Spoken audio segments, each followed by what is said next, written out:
얼마 전 제 아버지 장례식장에서 참 황당한 일이 있었습니다.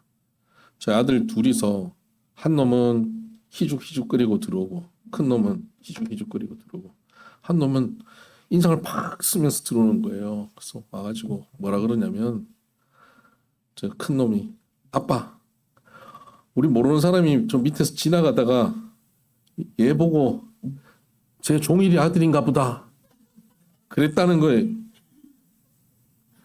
누가 일러주지 않아도 제 아들인 걸 사람들이 맞춘 거예요.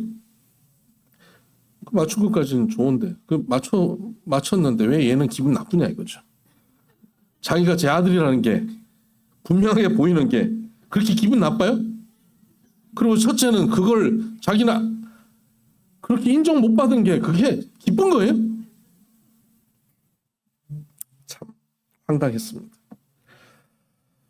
성도들은 어디를 가든지 이런 사람들이 돼야 합니다.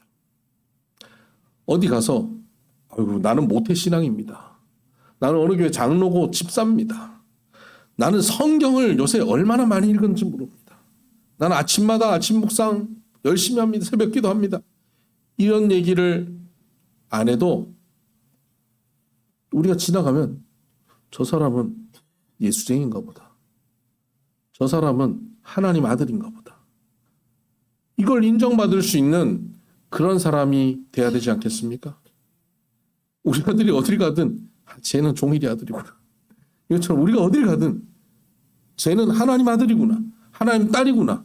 인정받을 수 있는 그런 인생이 되기를 주의 이름으로 축복합니다. 오늘 본문에 보니까 누가 그렇게 하나님의 아들이라 일컬음을 받게 되느냐? 성경은 이렇게 말씀하고 있습니다. 9절입니다. 화평하게 하는 자는 복이 있나니 그들이 하나님의 아들이라 일컬음을 받을 것이니요. 그랬습니다. 화평하게 하는 자가 어디를 가든지 하나님의 아들이라고 일컬음을 받는다는 것입니다.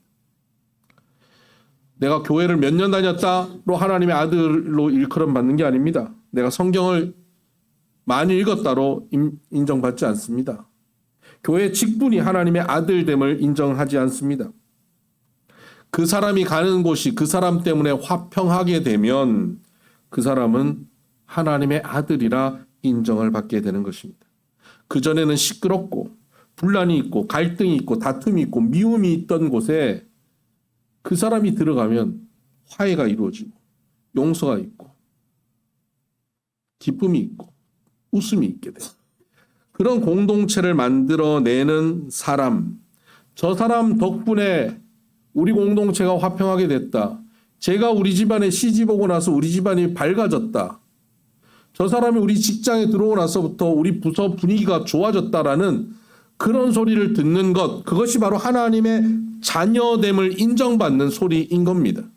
여러분 우리가 어디를 가든지 우리가 가는 곳마다 우리가 이런 인정받는 소리를 드러내는 하나님 자녀 되기를 주의 이름으로 축복합니다. 성도들이 가진 잘못된 자세 중에 하나가 있습니다. 그것은 성도들은 거룩한 백성을 성도라고 하지 않습니까? 세상과 구별된 사람들이거든요.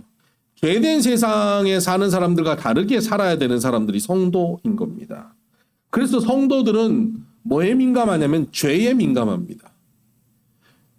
잘못된 것에 대해서 아주 민감해요. 근데 그 잘못된 민감함, 잘못된 것, 죄에 대한 민감함이 나를 향해야 되는데 성도들이 그것을 자꾸 남을 향해서 민감해지는 겁니다. 나의 잘못함, 나의 죄됨에 민감하고 그것을 회개하는 사람이 돼야 될 텐데 남들의 잘못함, 남들의 연약함, 남들의 죄악됨에 대해서 민감하게 바라보는 겁니다. 그렇게 될 때 우리는 마치 뭐가 되냐면요. 재판관이 됩니다. 세상에 이 법률가가 돼요. 내가 검사가 되고 내가 판사가 돼요. 막 지적합니다. 어떻게 저 사람이 교회를 몇 년씩 다닌 사람이 어떻게 저럴 수 있냐? 교회 장로가 권사가 집사가 저렇게 말해도 돼? 이렇게 판단하기 시작하는 겁니다. 아니 교인들이 모여갖고 왜 저렇게 사냐? 우리가 재판관이 되는 겁니다. 그 사람이 하는 말을 다 들어보면 틀린 말이 하나도 없습니다. 그래서 사람들이 교인들이 그렇게 말을 하는 것을 보고 뭐라고 표현하냐면 교인들은 참 말은 잘한다 이런 얘기를 합니다. 말은 잘한다. 말은 잘한다는 건 뭘 못한다죠? 삶은 못 산다 이런 말. 그 말을 자기에게 적용해서 자기는 적용해서 살지 못한다라는 것을 전제하고 있는 것입니다. 다른 사람들에게 적용하는 것 빠릅니다. 그러나 나 자신에게 적용할 줄 몰라요. 재판관이 되어서 딴 사람들을 판단하기에 앞서 있습니다. 기독교인임에도 불구하고 기독교인이 아니라 유교적인 전통을 가지고 이건 안 돼, 저건 안 돼, 재단하고 판단하고 율법적으로 다른 사람들을 지적하는데 앞장서는 삶을 살고 있는 겁니다. 이것은 유교적 기독교인입니다.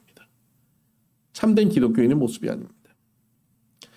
하나님께서는 우리에게 재판관이 되라고 명령하신 적 없습니다. 하나님은 우리에게 재판관이 되라고 우리에게 사명을 주시지 않았습니다. 하나님이 우리에게 주신 사명은 다른 데 있습니다. 우리 같이 한번 찾아볼까요? 고린도 후서 5장 한번 찾아보시죠. 고린도 후서 5장입니다. 신약성경 291쪽 5장 18절 제가 읽겠습니다. 모든 것이 하나님께로서 났으며 그가 그리스도로 말미암아 우리를 자기와 화목하게 하시고 또 우리에게 화목하게 하는 직분을 주셨으니 하나님께서 우리에게 주신 직분이 있어요. 잡이 있다고요. 잡. 직업이 있다고요. 우리에게 주신 직업이 뭐냐면 화목하게 하는 직업이에요. 근데 그 직업에 대해서 화목하게 하는 직업에 대해서 뭐라고 그 직업의 명칭을 뭐라고 말씀하시냐면요. 20절에 그러므로 우리가 그리스도를 대신하여 사신이 되었대요. 엠버서 대사가 된 거예요. 대사. 원효 대사 뭐 이런 거 말고 예? 어느 나라의 그 국가를 대표해서 가는 대사 말이에요. 화목함을 이루기 위해 파송된 대사입니다. 오늘 우리는 이 땅에 하나님 나라의 대사로 이 땅에서 화목함, 화평을 이루라고 보냄받은 대사로 살고 있는 겁니다. 화평을 이루는 것이 우리의 잡입니다. 밥 먹고 뭐 하고 살아야 됩니까? 밥 먹고 돈 벌고 살아야죠? 아니요. 밥 먹고 화평을 이루고 사는 거예요. 초점은 거기 있습니다. 화평을 이루고 살아갈 때 하나님께서 필요한 물질도 주시고 필요한 힘도 주시고 능력도 주시고 조건과 환경도 허락하여 주시는 것입니다. 우리는 돈을 추구하기 위해서 또 권력을 추구하기 위해서 이 땅에 어떤 환경을 우리가 유지하기 위해서 화목함, 화평함을 깨트립니다. 사람과 의를 저버립니다. 정을 버립니다. 그리고 그것을 붙잡으려고 하죠.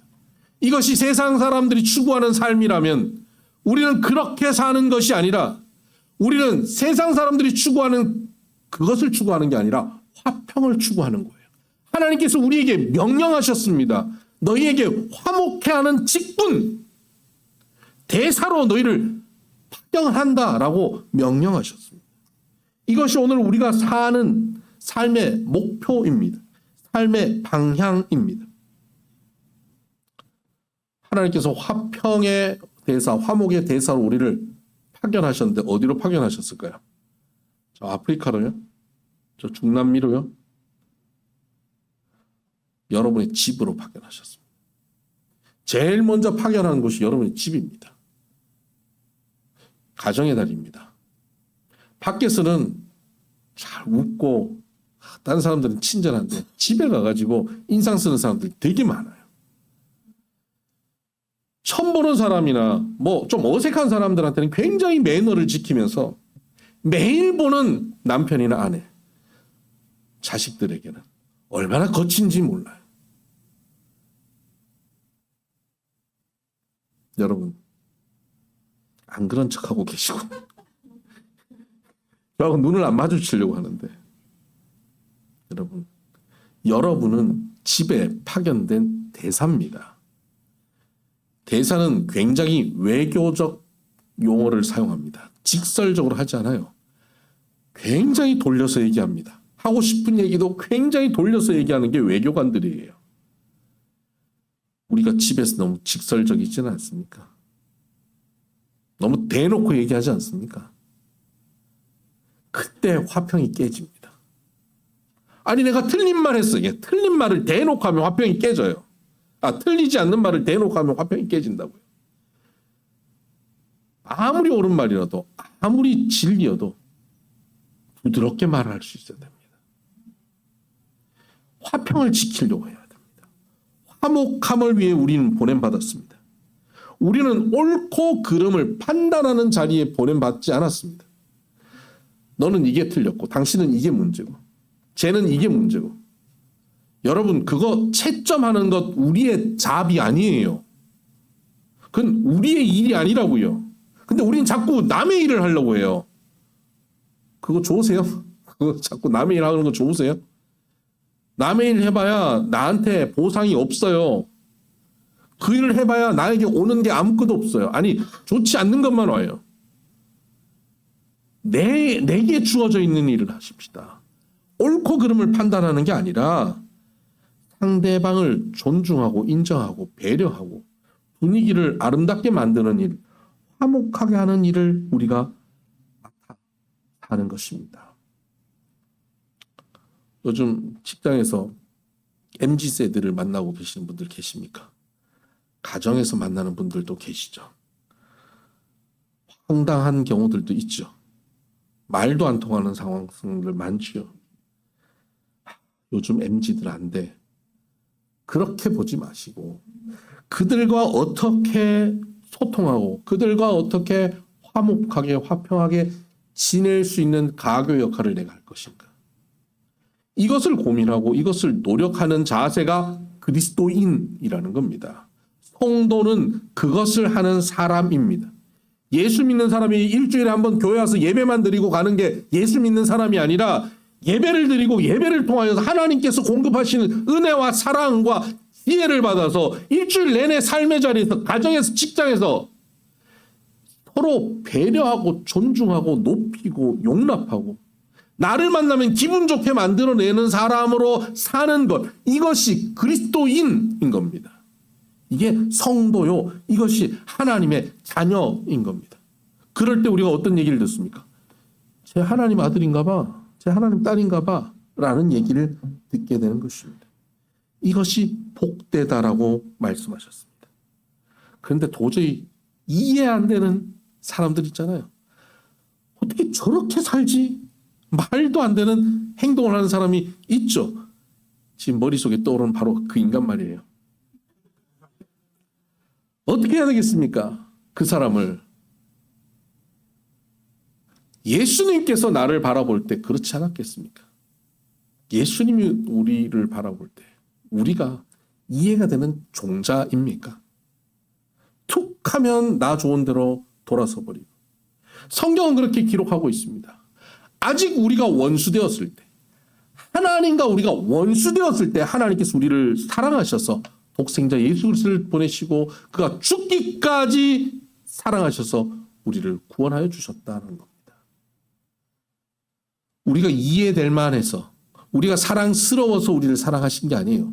원수되었을 때, 가장 대척점에 있는 바로 그 자리에 있을 때 우리는 하나님과 화목하고 싶은 마음이 전혀 없는 본질상 마귀의 자녀로 살고 있던 우리들을 하나님께서 사랑하셔서 다가오시고 죽기까지 섬겨주심으로 우리와 화목하게 하셨다는 겁니다. 이것이 예수님의 사랑이요 하나님의 사랑입니다. 이 사랑으로 우리가 화평의 대사, 화목의 대사로 보냄받은 겁니다.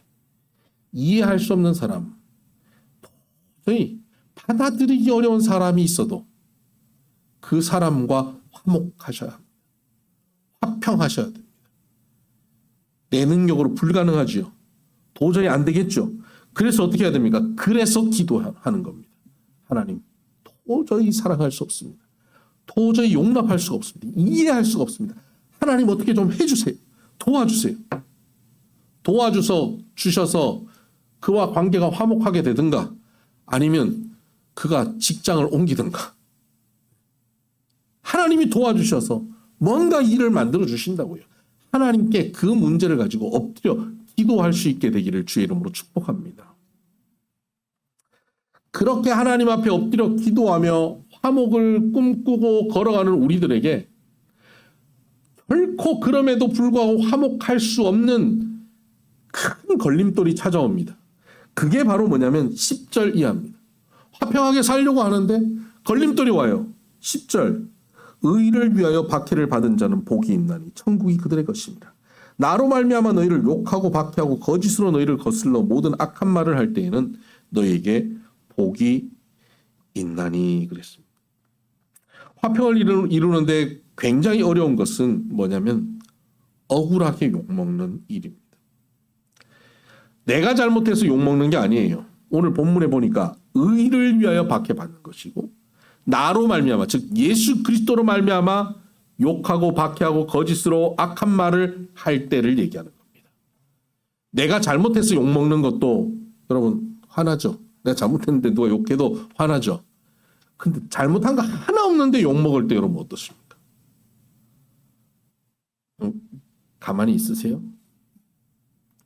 내가 뭘 잘못했다고 나한테 그러냐고. 혹시 오늘 아침도 그러고 나오셨는지 모르겠지만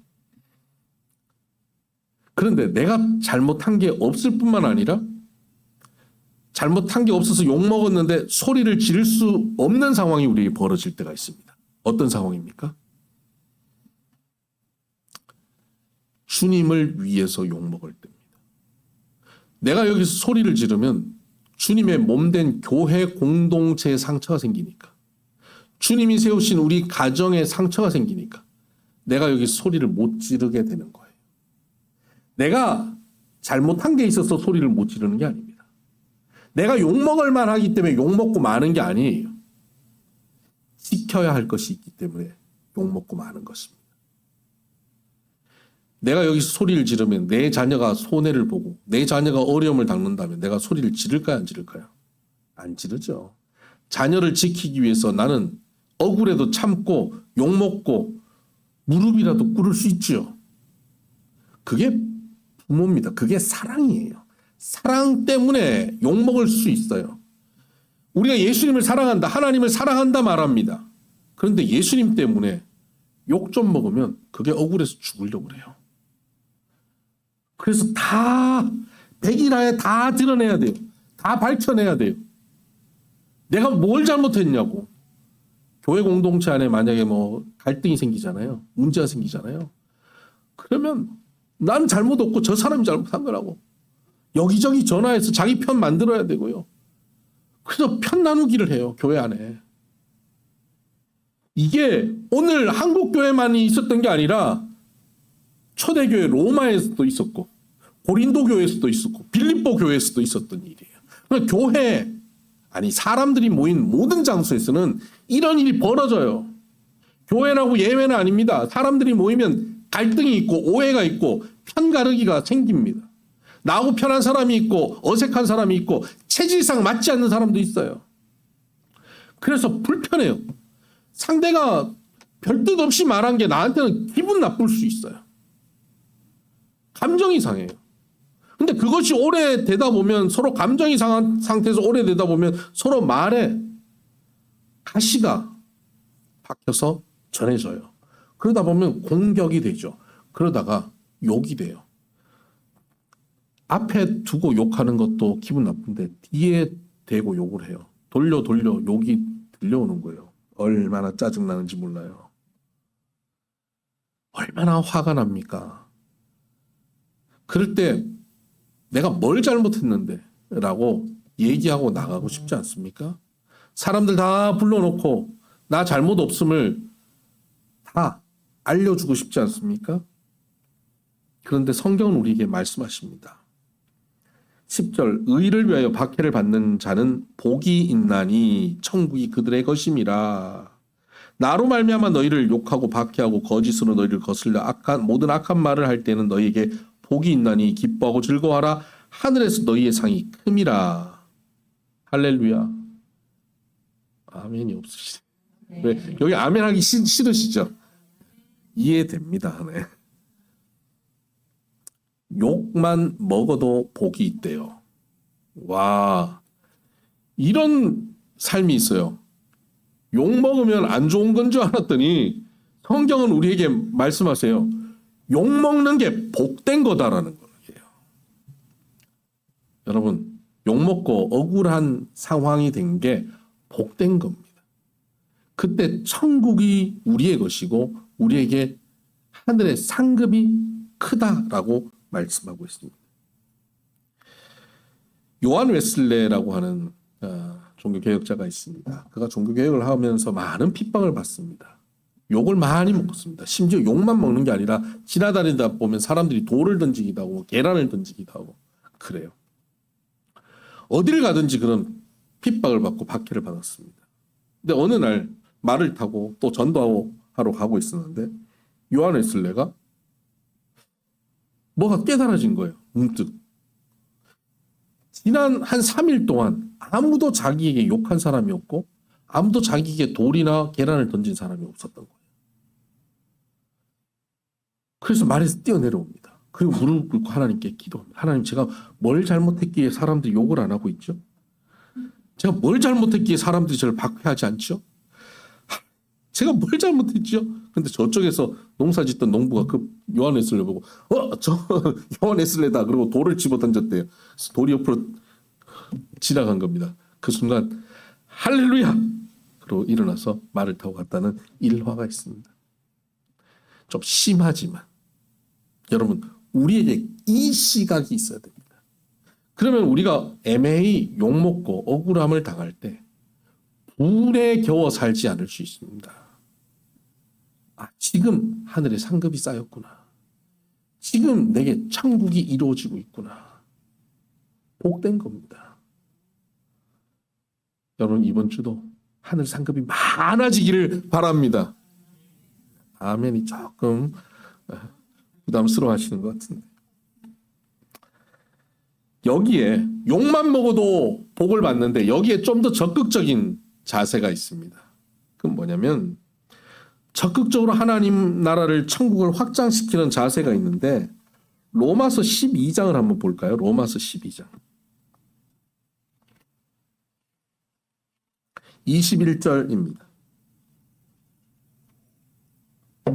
신약성경 256쪽, 257쪽 정도 됩니다. 12장 21절. 우리 다 같이 한번 읽어볼까요? 시작. 악에게 지지 말고 선으로 악을 이기라. 아멘. 악에게 지지 말고 선으로 악을 이기라는 것입니다. 악은 우리가 반드시 이겨야 될 대상입니다. 그런데 악한 자는 우리가 이겨야 될 대상이 아닙니다. 죄는 미워하되 사람은 미워하지 말라. 그렇죠.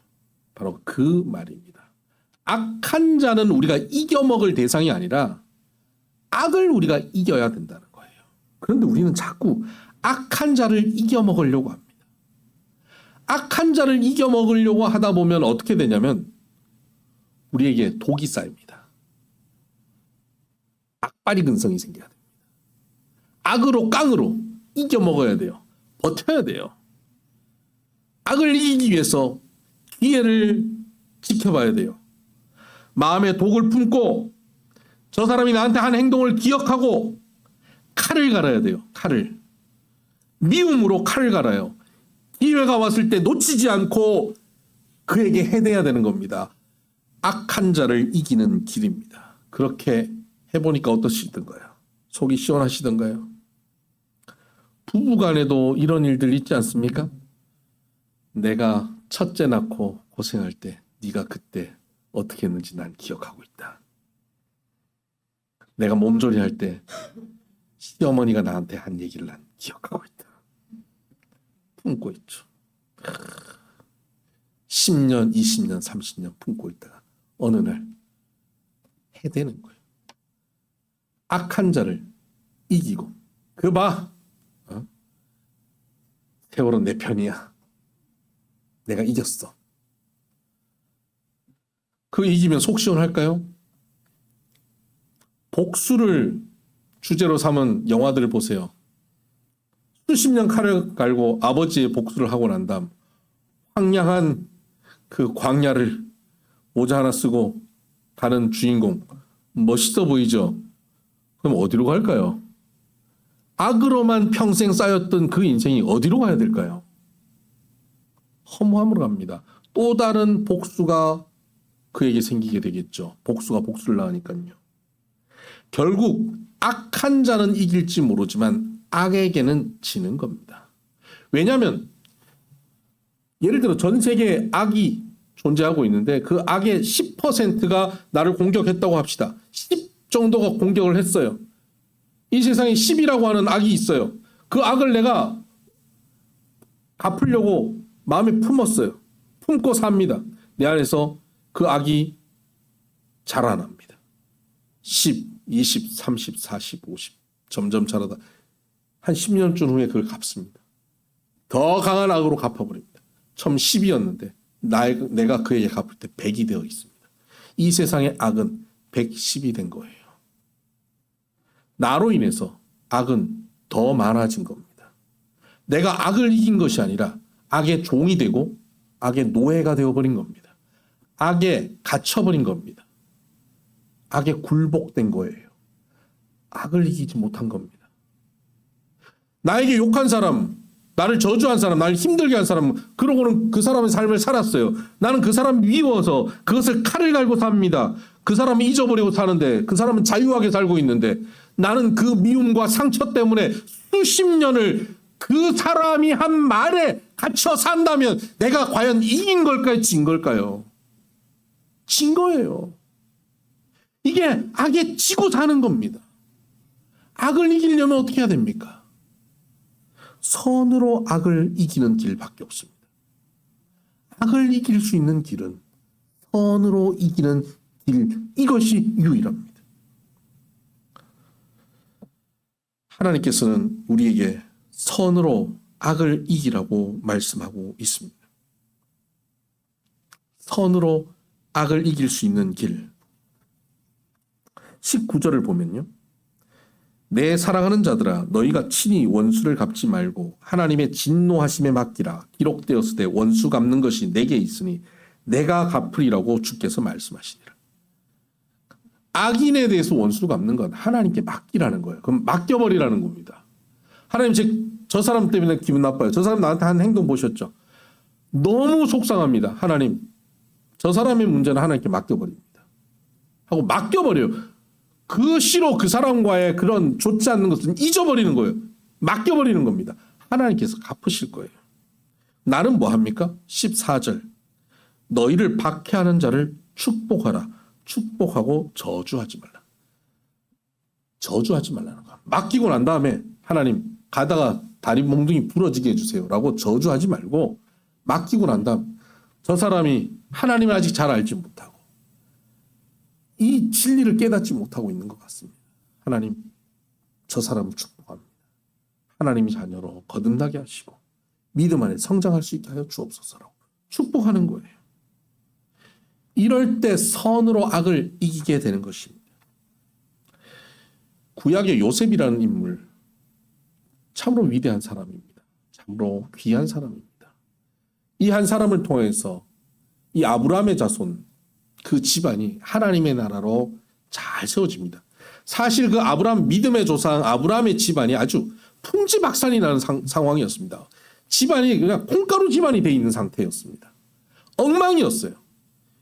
야곱이 12아들이 있었는데 이 12아들이 서로 싸워가지고 그냥 10명이 이 아들 한 명이 요셉을 왕따 시킨 거예요. 집단 린치한 거예요. 그리고는 얘를 노예로 팔아버린 겁니다. 먼 나라로 팔고 아버지한테는 가서 어디 들짐승한테 먹힌 것 같다고 옷이 피에 묻은 옷을 들고 온 거예요. 콩가루 집안 아닙니까? 엉망이잖아요. 요셉은 애굽의 노예로 팔려가서 얼마나 그 미움으로 악으로 그가 가득 차겠습니까? 그렇게 살지 않았습니다. 하나님께 맡긴 것 같아요. 그리고 그는 그의 매일의 삶에 성실하게 최선을 다했고 주변 사람들에게 인정받았어요. 여러분 악으로 미움으로 가득한 사람은 이렇게 살 수 없습니다. 근데 그는 다른 사람들에게 베풀고 살았습니다. 그러다가 어느 날 하나님께서 그를 총리로 만드셨습니다. 그 모든 지역에 가뭄이 들었을 때 형들이 곡식을 얻으러 총리 앞에 왔습니다. 절호의 기회입니다. 이 악인들을 벌할 수 있는 절호의 기회. 그런데 요셉은 결국 그들을 용서합니다. 그들을 품어냅니다. 그들을 애굽으로 이사 오기 위해서 그들과 함께 삽니다. 그들이 요셉을 무서워하고 불안해하자 요셉은 그들에게 이렇게 말합니다. 여러분, 이 위대한 고백을 우리 같이 한번 찾아보십시다. 창세기 50장 19절입니다. 요셉의 위대한 고백입니다. 50장 19절. 요셉이 형들에게 이렇게 말합니다. 요셉이 그들에게 이르되 두려워하지 마소서. 내가 하나님을 대신하리이까? 당신들은 나를 해하려 하였으나 하나님은 그것을 선으로 바꾸사 오늘날 같이 많은 백성의 생명을 구원하게 하시려 하셨나니 아멘.